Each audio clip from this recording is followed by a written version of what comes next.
Good morning, everyone. Oh, that was really sad. Golly, it is a beautiful day.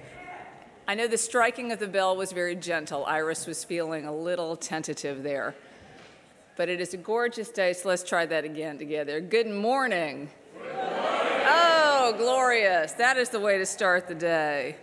For those of you I haven't met, I'm the Reverend Jennifer Brower, and on behalf of my colleagues on the ministry team, the Reverend Jay Brooks and the Reverend Dr. Natalie Fenimore, and the members of this congregation, it is my privilege to welcome you to the Unitarian Universalist congregation at Shelter Rock and to this glorious Sunday morning service.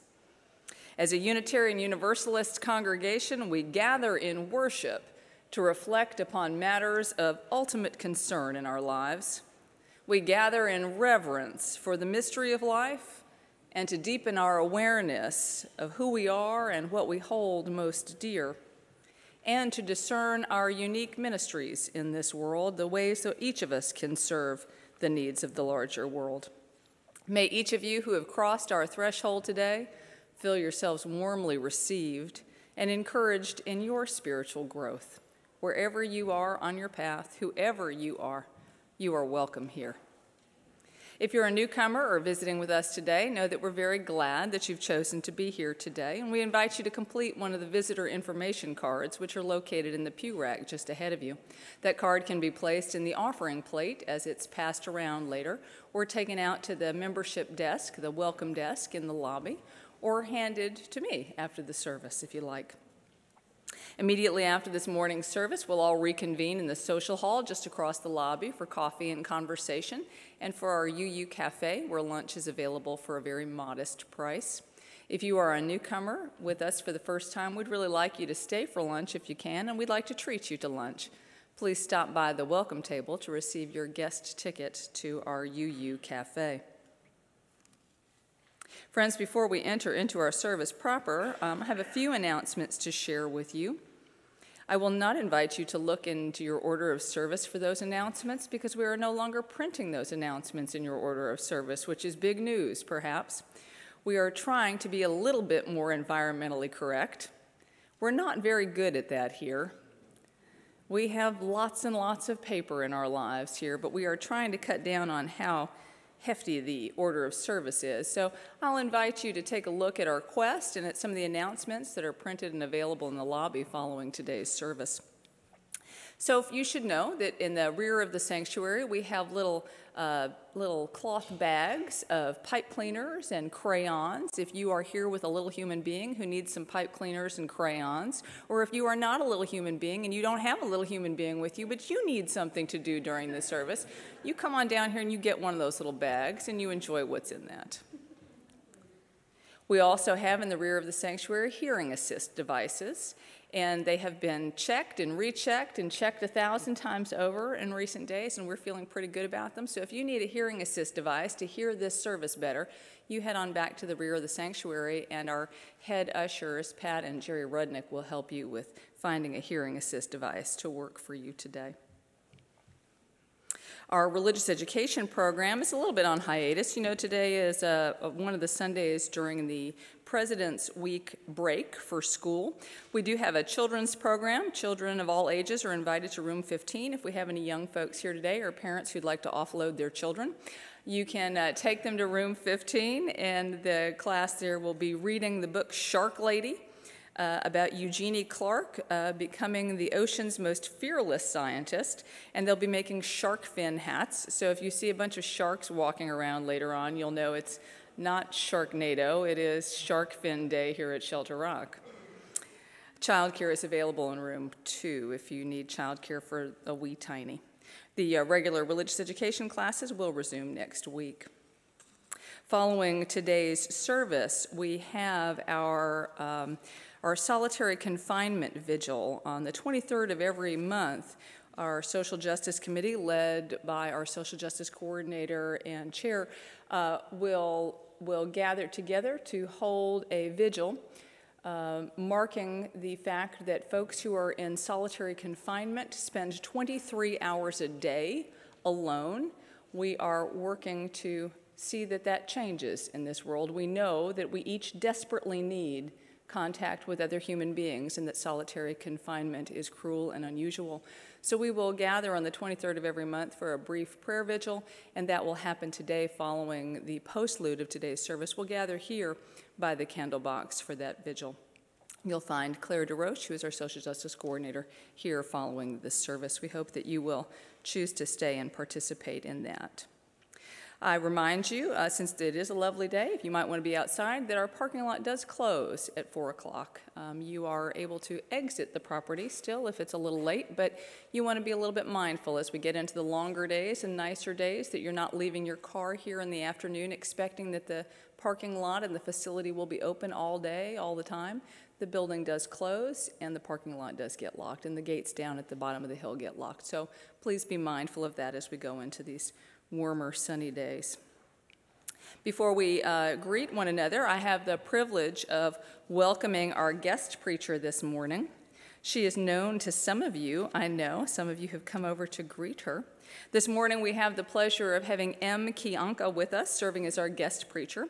Was raised here at UUCSR and graduated from the Star King School for the Ministry in 2018 with her Master of Divinity degree. She is currently a candidate for ministry with the Unitarian Universalist Association and feels most called to a ministry with folks who are unchurched, with those who don't identify with a particular religious tradition. Most recently, she is preparing to launch Hallowed Dark, an online educational platform for anyone seeking to deepen their connection to their spirituality.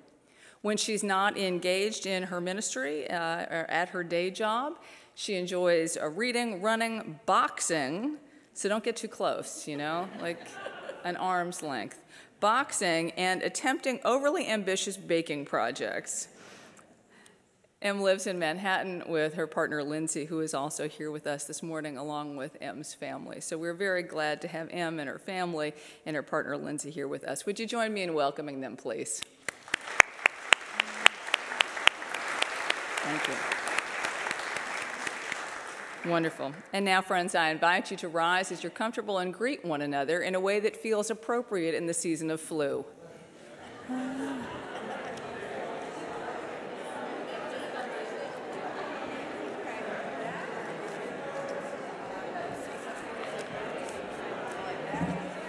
Whatever you want. You go ahead and greet anybody you want.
Our opening words this morning are from the Reverend Jan Carlson Bull. Love is knotted and gnarled, like an old tree fighting with the wind, like branches too brittle for their own good, like roots that relentlessly inform how deeply we can trust and how freely we can forgive.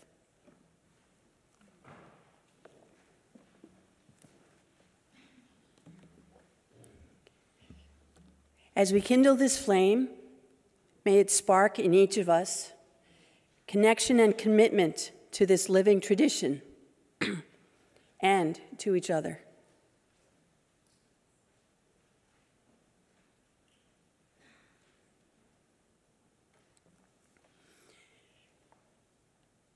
Now, please join in singing hymn number 123 in your gray hymnal, Spirit of Life. Standing in Body or Spirit, hymn number 123.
We invite you now to join in reciting our words of affirmation and singing our song of affirmation, both of which are printed in your order of service if you don't know them by heart. Love is the doctrine of this congregation. The quest of truth is its sacrament, and service is its prayer. To dwell together in peace, to seek knowledge and freedom, to serve human need. This do we affirm and covenant with each other.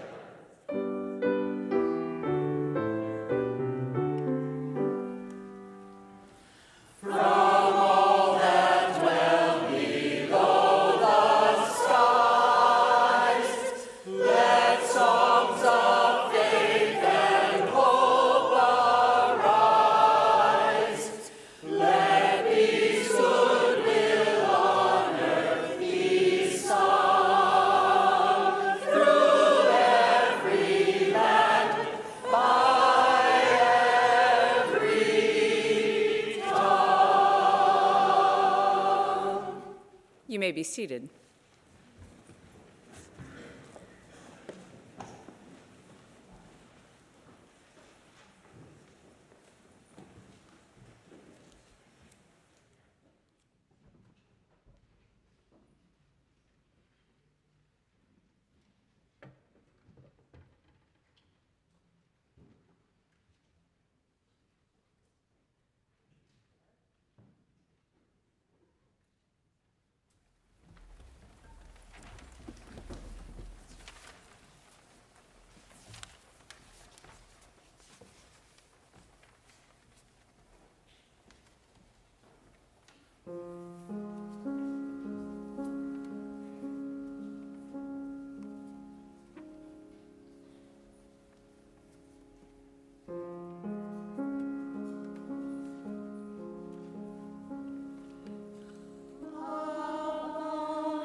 We eat from fields we have not planted, and we drink from wells we have not dug. Bound to all living beings through the interdependent web of life, we are called to sustain and uphold our strand. Each in our own way, let us mindfully tend to the ever-shifting needs of our world. Let us care for our earth and all her creatures. Let us, with attention, craft the communities in which we live out our days. And may we generously share with others what we have been fortunate to receive. Would the ushers please come forward to receive this morning's offering?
The reading chosen for this morning's service is Lead by Mary Oliver.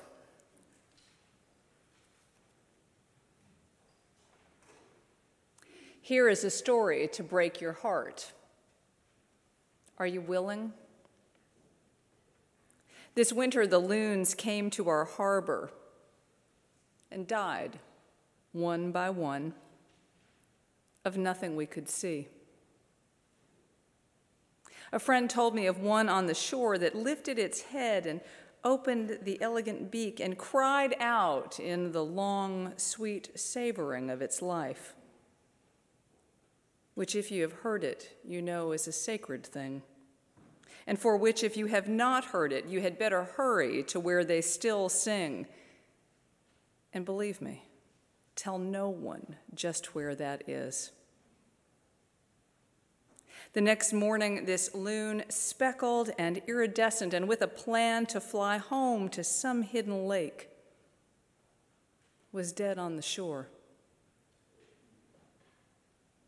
I tell you this to break your heart, by which I mean that it break open and never close again to the rest of the world.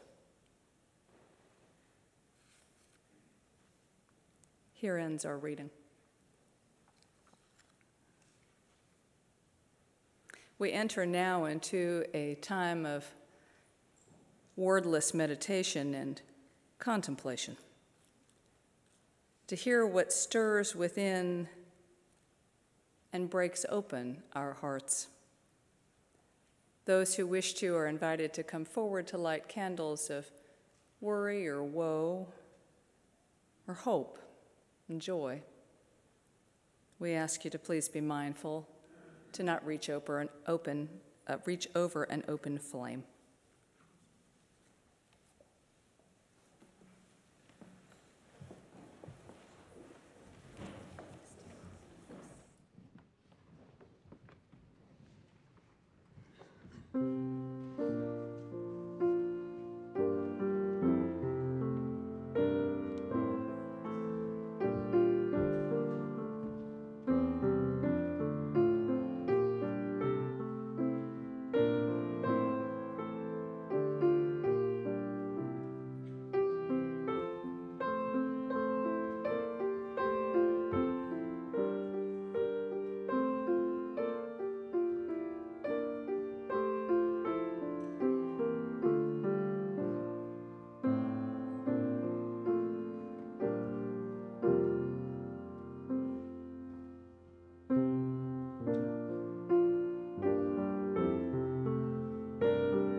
As we continue in this time of meditation, I invite you to get comfortable in your seat, perhaps find or notice your feet on the floor, and either close your eyes or soften your gaze, whichever feels more comfortable for you.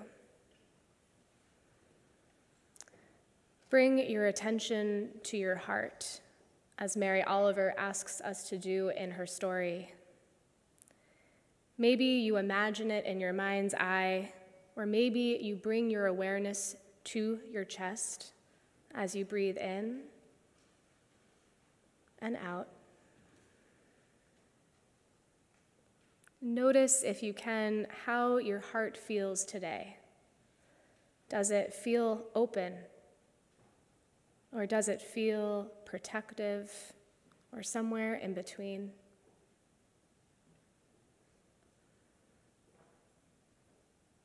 What emotions and thoughts arise as you hold your attention on your heart? What do you observe? And if it feels challenging to be in touch with your heart today, that's also okay. Notice with compassion any judgments that arise as you return again and again to this time of deep heart listening during a few moments of shared silence.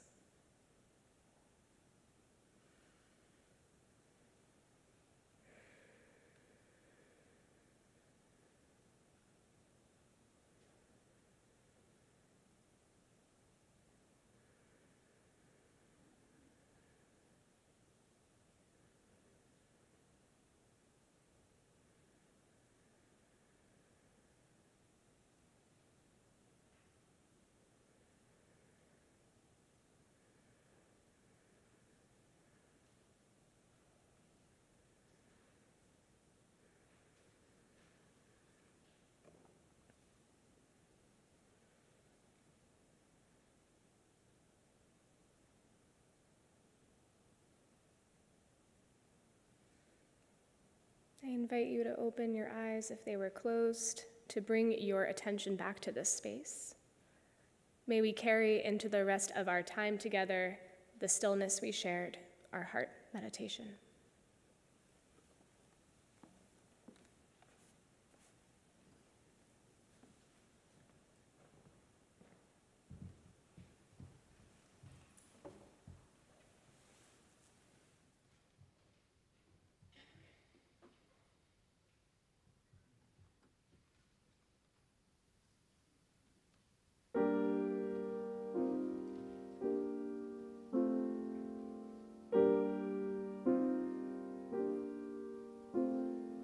Sometimes I feel like a motherless child.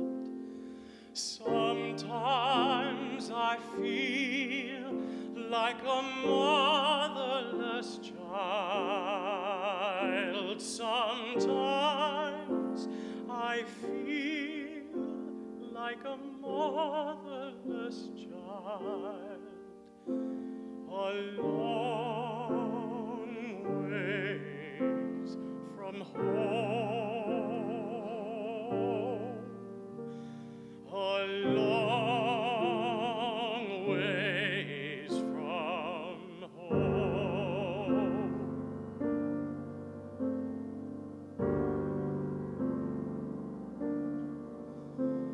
Sometimes I feel like I'm almost gone.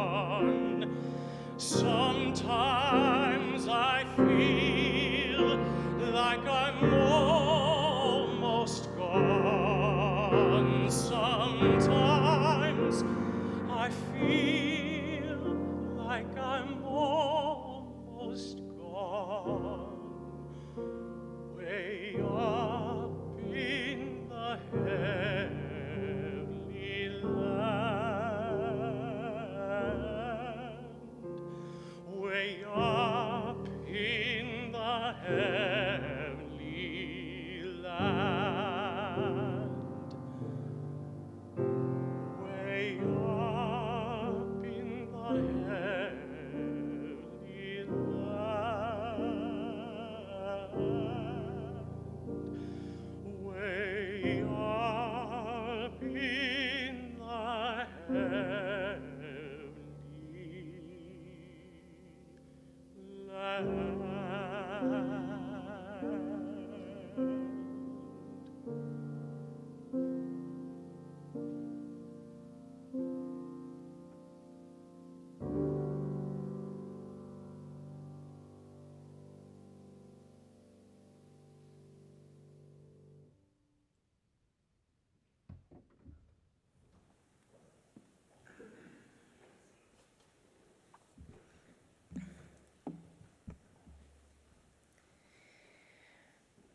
When was the last time your heart was broken open by this world? Perhaps the heartbreak in this world for you is ongoing, and my question feels like the wrong one. Or maybe, like the Reverend Jan Carlson Bull suggests in our opening words, love for you is knotted and gnarled, and your heart has told you or taught you how to withstand the wind, not often or easily broken open. And we all need that protection to a certain extent. We all do the best we can with ourselves and each other with what we have at the time. And sometimes having knots or gnarled branches is what we need to survive. None of us want to experience heartbreak. So what could possibly be the grace of heartbreak? Adrienne Maree Brown, activist and writer, author of Emergent Strategy, says that movements for justice grow out of heartbreak. She also says that what you pay attention to grows. So what does it look like then to pay attention to heartbreak, to make space to grow a world where we treat ourselves and each other compassionately and justly. It may seem counterintuitive. If we pay attention to the heartbreak, then just the pain will grow. Some may say that heartbreak could get in the way of doing the work of justice or just in the way of moving about our lives. Some of you have probably heard the expression, "Don't mourn, organize," that is on bumper stickers and posters at union offices, and part of the ethos of so many justice movements. It suggests that action is preferable to grief, as if it is not possible to do both, or that the grief inhibits the action. But the thing is, the heartbreak is the soil, is the very fertile stuff that nurtures and grows the roots of a more just and empathetic world. Brené Brown, researcher and leading expert on vulnerability, shame, and empathy, shares this news about heartbreak. She says, "I don't even want to tell it to you because I think it's mean, but our capacity for wholeheartedness can never be greater than our willingness to be brokenhearted," which is a terrible thing, but a true thing, that we can only love and be loved as much as we are willing to have our heart broken. I'm going to repeat that. Our capacity for wholeheartedness, for sincere, authentic living that roots itself in our values of empathy and love, can never be greater than our willingness to be brokenhearted. Heartbreak helps show us where justice needs to show up, where it needs to grow. Heartbreak teaches us about ourselves, how, as people experiencing pain, what that pain calls us to do to help bring into being a more just and loving world. And we cannot shut off feeling and connection to do the work of justice and live in a more compassionate world because the roots of injustice, all kinds, are in disconnection from the heart. Our heartbreak and our willingness to pay attention to it gives us the grace to bring into being a world that is more empathetic and just. But this is why empathy is easier said than done. We can't feel love when we're disconnected from our heart, but many of our hearts hurt when we do pay that close enough attention to them. Living into empathy and acting out of empathy challenges this world of disconnection and suffering. And sometimes it can even feel dramatic, like walls are crashing down when we are authentic to ourselves and in front of one another. Maybe this is why Brené Brown says, empathy is a sacred space. What does it mean for empathy to be sacred? What makes it so poignant? Last spring, I saw my friend in a play called Counting Sheep. It was in a worldwide tour passing through San Francisco, where I lived at the time. And Counting Sheep describes itself as a Ukrainian guerrilla folk opera, and I'll break that down. It is an immersive, interactive opera that involves the whole audience, and the show tells the story of the uprising and protests that happened in Ukraine in 2014. And much of the show was the story of the people's power. The main characters were the protesters leading the movement for change and accountability in their country. And in this way, we all in the audience were invited into the story of their joy, their grief, and resilience. And because it was interactive, we literally were asked to join their movement. During the show, I and other members of the audience made posters. We interacted with each other, we posed for photos in front of fake news cameras, we danced with each other to their music, we ate their food, and we wore the same kind of hard helmets that the actual protesters wore while we ran together through the space when the opposing forces pretended to fire rubber bullets into the crowd, all while footage from the actual revolution played on all screens surrounding the whole space. At one point, while we were all commanded to run by one of the leaders and hide behind a barricade, one of the main characters dies, shot by a sniper. It was a deeply painful moment to be surrounded on all sides by the wailing of the actors, to be invited into their grief over the murder of their friend. Those of us who were in the audience stood around, shocked, silent, and frozen. Then, the actor, playing the best friend of the character who died, approached his body and fell to the ground sobbing at the feet of 3 audience members. And his performance of grief felt a little too real, a little too raw to be just acting. I watched the 3 audience members standing above him, who may as well have been strangers to each other, exchange glances, clearly moved but also hesitant. Then 2 of them simultaneously reached down and began to stroke his back as he cried, offering loving, nurturing touch. I then watched one of these 2 women lean down even further as she continued to gently touch him and tearfully say, "I'm so sorry, I cannot possibly imagine." It's like she knew what I had also figured out, and what was later confirmed by my friend in the show, that Ukrainian actor had actually participated in the revolution and had watched his close friends die. In fact, nearly all of the actors in the show had. And so this audience member's soul recognized his soul's grief, and in a moment that broke the norms of theater, even in a non-traditional show like this one, for it was the first time an audience member had spoken, a moment that crossed cultures and age and experience and history, this one woman bravely and tearfully offered her empathy to connect with his heartbreak. I felt my own heartbreak open, and I do so each time I tell this story.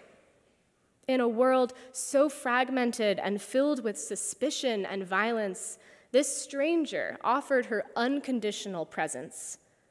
Walls fell down, and suddenly we were all witnessing something profoundly sacred, a moment in which the unspeakable heartbreak of one stranger met the open and deep love and empathy of another who was willing to have her heart broken open too.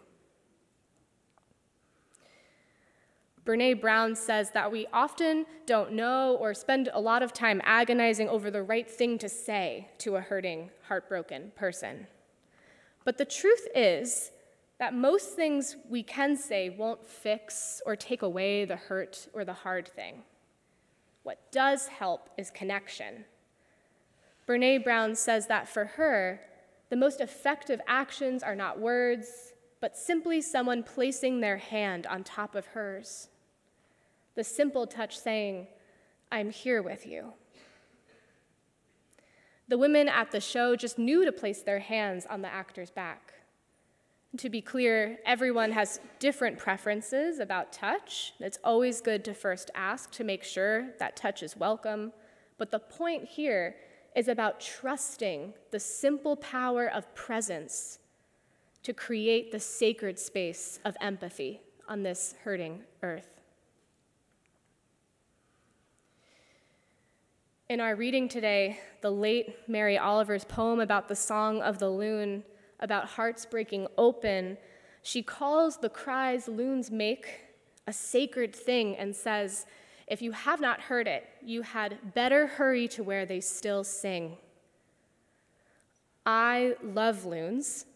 They remind me of my childhood, of summer nights by a lake in the Adirondacks, with the loons' sweet songs always in the distance. And people say that loons sound bereft, sound lonely, that their call is haunting. But for me, their call reminds me of feeling at home, of connection, of safety. And loons actually call out to find one another. A loon's call is essentially saying, "I'm here, where are you?" And then shortly after, its mate responds with its own wail to say, "I'm right here."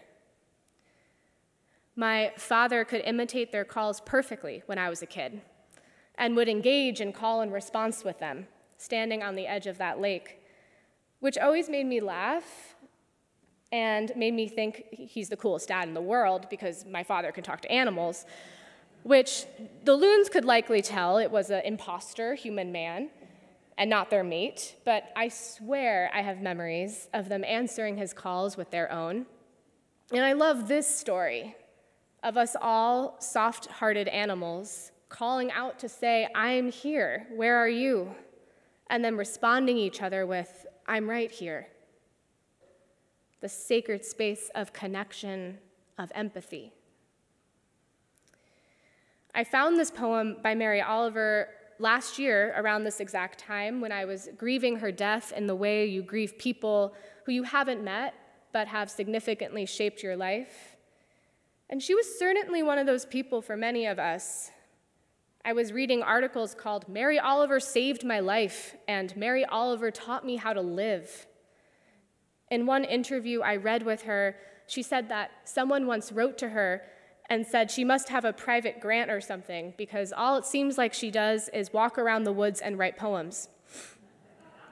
And it's not the first time I've heard that joke or that criticism of her poetry and her life, and that perhaps she does not suffer in the way that she could because she seems to have enough time to luxuriously stroll about nature and write. But as Oliver clarifies, she was actually very, very poor. And so she was walking around the woods and the beaches to gather food, berries and mussels and clams and mushrooms. It was the mundane world of her survival and her resilience that she gave voice to.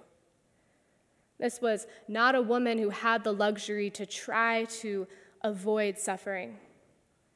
This was a woman who, through her poetry, is a teacher of how to look for connection, for joy, and for beauty in a heartbreaking world.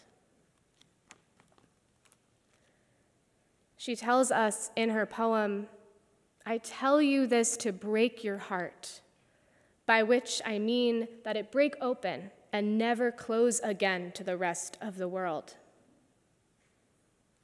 Our broken open heart allows us to co-create together and with spirit the just and empathetic world we dream of as Unitarian Universalists.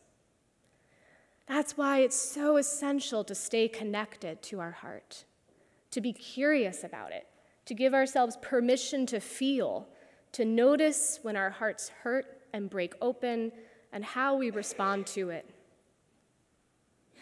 Our heartbreak is the soil, the grace through which we grow in love together.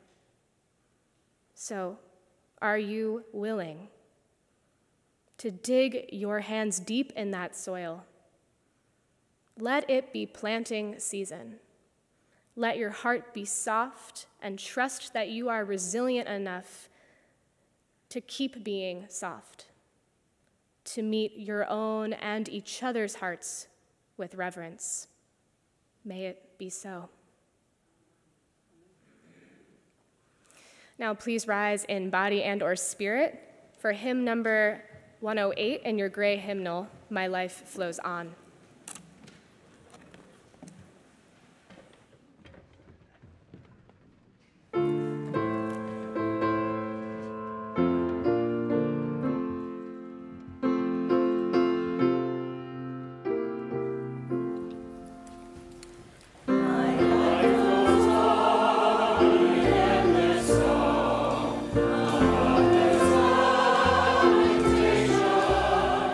I hear the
heart be broken open over and over, and may it be the soil for the world we are dreaming into being.